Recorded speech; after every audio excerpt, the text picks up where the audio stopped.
Bayangkan ada benda-benda bersejarah yang dipercaya sebagai peninggalan para nabi dan rasul. Benda-benda yang telah melintasi ribuan tahun menyaksikan sejarah umat manusia dari zaman dahulu hingga kini. Penemuan-penemuan ini sungguh mengejutkan dan menggemparkan dunia. Di video kali ini kita akan mengungkap 10 peninggalan para nabi yang masih ada hingga saat ini. Dan salah satunya ada di negara kita, yaitu Indonesia. Apa sajakah peninggalan nabi itu? Pastikan Anda menonton hingga akhir karena temuan ini bisa mengubah cara Anda memandang sejarah. Para nabi dan rasul diutus di muka bumi untuk menyempurnakan akidah dan moral manusia. Seiring berjalannya waktu, para nabi tersebut berlalu. Meski demikian, beberapa tahun mengungkapkan bahwa nabi meninggalkan jejak sejarah melalui barang peninggalan mereka yang masih ada hingga saat ini. Berikut adalah 10 penemuan yang dipercaya merupakan peninggalan nabi. Simak video ini sampai selesai. Namun sebelum lanjut, saya sarankan untuk menuliskan sholawat yang kita tujukan kepada Nabi Muhammad di kolom komentar, agar kelak sholawat ini biar menjadi saksi untuk mendapat syafaat di akhirat. Amin ya rabbal alamin. Dan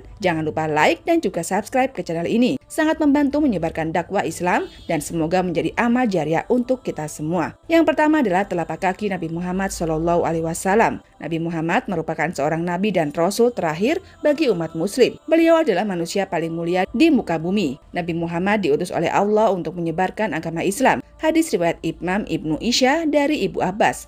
Rasulullah dilahirkan di Mekah pada malam yang tenang di hari Senin 12 Rabiul Awal tahun Gajah dan wafat di Madinah pada 8 Juni 632 Masehi. Hingga akhir zaman, Rasulullah akan selalu dikenang dengan banyaknya penemuan barang peninggalan beliau yang disimpan di Istana Topkapi, Istanbul, Turki. Salah satunya adalah telapak kaki Nabi Muhammad. Telapak kaki kanan ini tercetak saat peristiwa Isra Mi'raj, sedangkan telapak kaki kirinya tersimpan di masjid. Yang kedua adalah pedang Nabi Muhammad SAW. Pedang ini merupakan salah satu senjata yang sering digunakan oleh Nabi Muhammad ketika melawan musuh di beberapa medan pertempuran. Salah satu pedang yang paling populer adalah pedang Al-Matur yang dimiliki beliau sebelum menerima wahyu pertama di Mekah. Panjang pedang ini sekitar 100 cm dengan pegangan yang terbuat dari emas berbentuk dua kepala ular. Pedang ini merupakan peninggalan yang dimuseumkan di Museum Topkapi, Istanbul, Turki. Keberadaannya menjadi salah satu koleksi paling berharga dan dihormati oleh umat Islam di seluruh dunia. Lalu yang ketiga ada baju gamis bekas Nabi Muhammad SAW.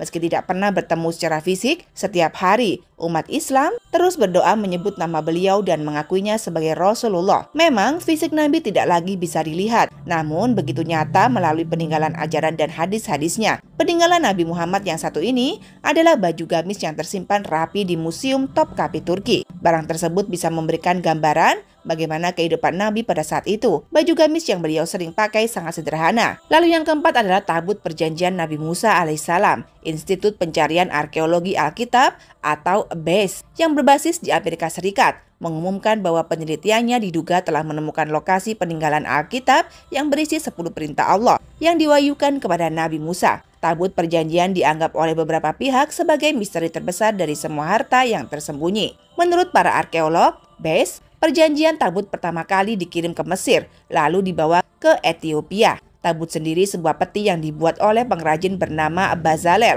Bentuknya terbuat dari kayu akasia dan dilapisi emas. Konon katanya siapapun yang berhasil menemukan tabut tersebut akan mendapatkan keagungan dan kejayaan serta dapat menguasai dunia. Yang kelima adalah kunci-kunci Ka'bah. Istana Topkapi merupakan museum barang peninggalan para nabi. Koleksi paling penting dan bersejarah dalam Islam disimpan di ruang bernama Pavilion of Holy Metal and Holy Relics. Barang-barang peninggalan tersebut diantaranya adalah kunci-kunci Ka'bah, talam emas, kiswa, dan sebagainya. Ka'bah sendiri merupakan bangunan yang sangat penting bagi umat muslim. Suku-suku Asiba atau Bani Syaibah diberi tanggung jawab untuk menjaga kunci-kunci situs suci oleh Nabi Muhammad, dan tegas ini masih dijalankan oleh generasi Syaibah hingga sekarang. Kunci Ka'bah ini memiliki wadah berupa kantong berwarna hijau yang dibordir dengan benang emas. Kunci tersebut terbuat dari bahan besi dengan panjang sekitar 35 cm. Namun hingga saat ini, bentuk kunci Ka'bah telah menyesuaikan zaman. Replika kunci Ka'bah yang terbuat dari emas murni disimpan oleh kerajaan Arab atau anggota tertua dari Bani Syaibah. Yang keenam adalah kereta Raja Fir'aun di Laut Merah. kisah mengenai mujizat Nabi Musa yang membelah Laut Merah dengan tongkatnya untuk menghindari kejaran Fir'aun dan bala tentaranya tentu sudah tak asing lagi di telinga kita. Seorang arkeolog bernama Ron Wyatt pada tahun 1998 menyatakan bahwa dirinya telah menyatukan beberapa bangkai roda kereta tempur kuno di dasar Laut Merah. Menurutnya, ini mungkin merupakan bangkai kereta tempur Fir'aun yang tenggelam di Laut Merah ketika mengejar Nabi Musa bersama pengikutnya. Selain menemukan bangkai roda kereta api tempur, Wyatt juga menemukan beberapa tulang manusia dan tulang kuda di tempat yang sama. Penemuan ini memperkuat dugaan bahwa sisa-sisa tulang tersebut merupakan bagian dari kerangka para tentara Fir'aun yang tenggelam di Laut Merah yang dilansir berusia sekitar 3.500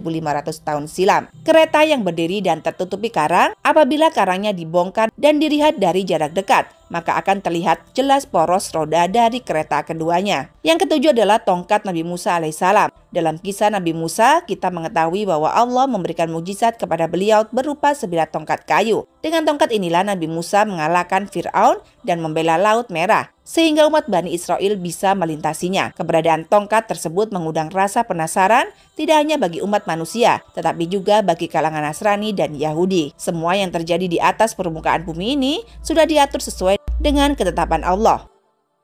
Seyogyanya umat manusia harus siap menghadapi ancaman zaman seperti Fir'aun pada masa itu. Lalu yang kedelapan, kapal Nabi Nuh. Nabi Nuh dalam agama Islam adalah nabi ketiga setelah Nabi Adam dan Nabi Idris. Beliau merupakan keturunan 9 dari Nabi Adam dan diangkat menjadi nabi sekitar tahun 3650 sebelum Masehi. Nabi Nuh adalah seorang rasul yang diceritakan dalam kitab-kitab Taurat, kitab-kitab lain dan juga Al-Quran. Adapun peninggalan beliau adalah penemuan kapalnya. Sisa-sisa perahu kopi Nuh ditemukan di ketinggian 13.000 kaki atau sekitar 3,9 km persegi di sebuah gunung di Turki. Kelompok peneliti dari Cina yang tergabung dalam Noah Art Mysteries International berhasil menemukan sisa-sisa perahu Nabi Nuh di Gunung Ararat, Turki. Para peneliti ini juga berhasil masuk ke dalam perahu tersebut dan mengambil beberapa foto dari berbagai sisi. Lalu yang kesembilan adalah istana Nabi Daud. Baik dalam sejarah agama Islam, Kristen maupun Yahudi, Nabi Daud terkenal karena melawan Jalut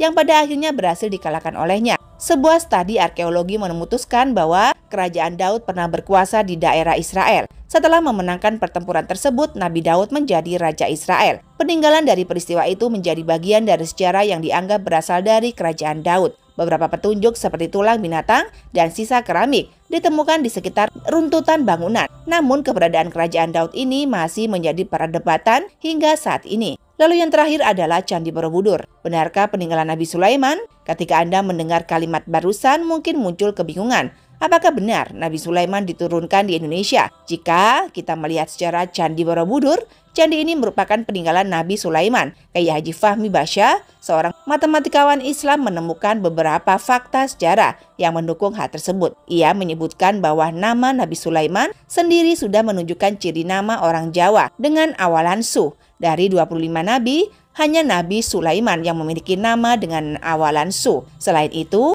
negeri Sabah yang disebut dalam Al-Quran diyakini ada di Indonesia, yakni di daerah Wonosobo. Bangunan Candi Borobudur disebut sebagai bangunan yang tidak diselesaikan oleh para jin karena mereka mengetahui bahwa Nabi Sulaiman wafat. Di Borobudur juga terdapat bangunan yang belum tuntas yang diyakini sebagai tempat berkumpulnya Ratu Sabah dan rakyatnya. Tak banyak orang yang mempercayainya, namun kembali kepada Anda masing-masing. Hanya ini yang dapat saya sampaikan. Mudah-mudahan video ini bermanfaat. Wallahu a'lam, wabillahi taufiq wal hidayah. Wassalamualaikum warahmatullahi wabarakatuh.